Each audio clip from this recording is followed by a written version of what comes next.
All right, we had 10 games across the association last night, so we've got a full court press to get you set. Victor Wembanyama and the Spurs. Tonight they're in Philly. That's where Tim Bontemps is. The Sixers, they won't have Joel Embiid. Tim, how long could he be out here? Well, Blake is out with a right oblique strain that he suffered last week against the Heat. He's out for tonight's game against the Spurs as well as tomorrow's game against the Utah Jazz, and is going to be reevaluated after that. After a bunch of leg injuries, I guess it is a positive sign. It is an oblique, but that is something that can last for a while. So we'll see if it keeps Embiid out longer as Philly tries to stay in the top 6 spots in the Eastern Conference playoff race. All right, so without Embiid tonight and perhaps a little longer, the Thunder, they're in Chicago tonight. SGA's been back for 2 games. He's been out without a domino strain of his own. McMahon, what more can you tell us because he is out tonight? This is just a precautionary thing. 3 games and 4 nights for the Thunder with with SGA coming back from that injury. We'll be back in the lineup tomorrow, and we'll see on Jalen Williams, their All-NBA wing.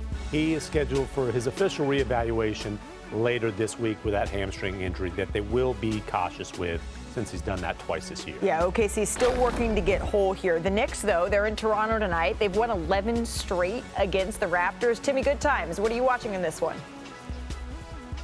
Well, Malik, I'm waiting to see if the Knicks can complete a season sweep of the Raptors. They've won 11 in a row against Toronto. Obviously, the Raptors still trying to get up into the top 4 in the East themselves, so we'll see if they can avoid going 0-4 against the Knicks. And for the Knicks, they also want to try to build some momentum. As we all know, it's been a very up-and-down stretch here for them. They got that nice win against the Spurs on Sunday, and then they have the Thunder coming to Madison Square Garden tomorrow night. And on to the Pistons and Caps, sticking in the East here. Donovan Mitchell, he remains out, but Detroit, they get Beef Stew back after that 7-game suspension. Vince Goodwill, what is his impact going to be here? Well, they'll really feel it at the rim. He's one of the best, if not the best, rim protector in basketball. Like you said, the Pistons went 6-1 in that 7-game suspension tonight against Cleveland. It's a rematch of that game on Friday night in overtime. Hopefully, the Horns will be taken care of. But to watch Jalen Duren, Isaiah Stewart against Jared Allen and Evan Mobley, that could be a playoff determining matchup tonight. Well, Detroit's interior defense as a whole, they get a little boost with Beef Stew. They hold opponents to under 43% shooting at the rim this season. Easily the best in the NBA. So we got some good matchups tonight. But going on here to some unrivaled hoops. The semifinals, they took over Barclays Center last night. Kelsey Plum, Arike Ogunbowale, they're going to face off in the championship tomorrow night. But here's how the semis went down yesterday. We're going to pick this up late in the 4th quarter. The Phantom, 1 bucket away from winning. Kelsey Plum hits the step back to win. So the Phantom advanced to the championship 83-75. Plum had 31 points and 6 rebounds in this one.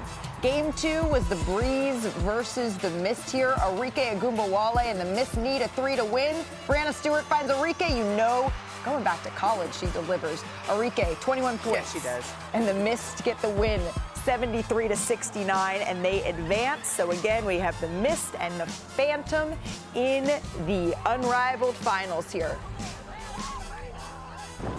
Sticking in the women's game, we're going to move now to a developing story. The WNBA and WNBPA, they continue to negotiate that new collective bargaining agreement for the upcoming season. The two sides, they've been far apart on revenue sharing as they work towards this new CBA, a process that started nearly 17 months ago when the WNBPA opted out of the previous agreement. Here's Paige Beckers.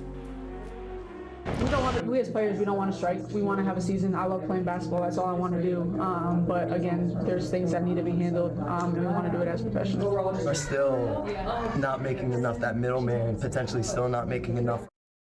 I think it's a starting point. I'm happy with them finally coming back to us with a proposal, but I think there's a lot more that we can do to protect our middleman, even with our jump of salary.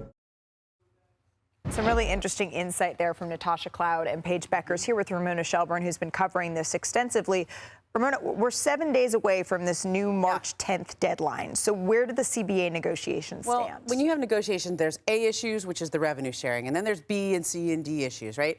They're still far apart on the A issue, which is revenue sharing, okay? And if you ask the players, they say, look, it's net revenue versus just regular, versus gross revenue, which is, why does everyone else get paid before we do, right? Net revenue means that's after expenses are taken out. Gross revenue is before expenses are taken out. And so I think that's a very big issue. But what they've done since then, they've kind of worked on the B and C and D issues. So they've made some progress on those other issues like housing, core designations. There was a big statement that came in the last league proposal back to the players, which was that rookies who make an all-NBA team or all-WNBA team won't have that franchise tag on them. That's kind of like a Derrick Rose rule, but for the women's game. That was a big thing. And I think you should look at the statements that Kelsey Plum and Breonna Stewart also made yesterday, which was essentially saying, like, they really don't want to strike. They really don't. They want to get him. There's a momentum towards getting a deal done. Right. The question is, can they close the gap on how they see revenue sharing? But my understanding is a strike is not off the table, right? It's not off the table, but it's not what either side wants here. So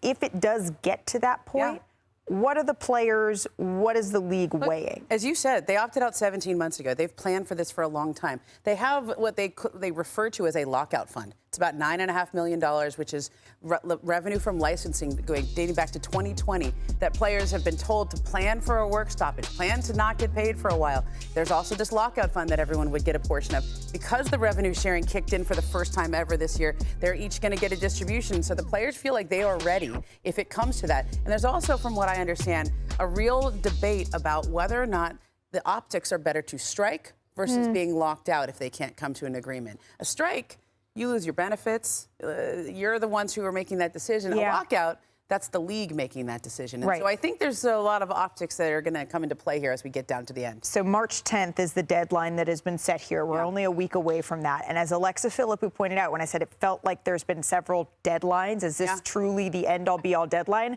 She said that, well, what the league is saying is after March 10th, other dates will be affected. The season would have to be shortened. March 10th is the last possible day that things could go on as they are planned right now. But as we march toward that date, we will certainly be updating this story.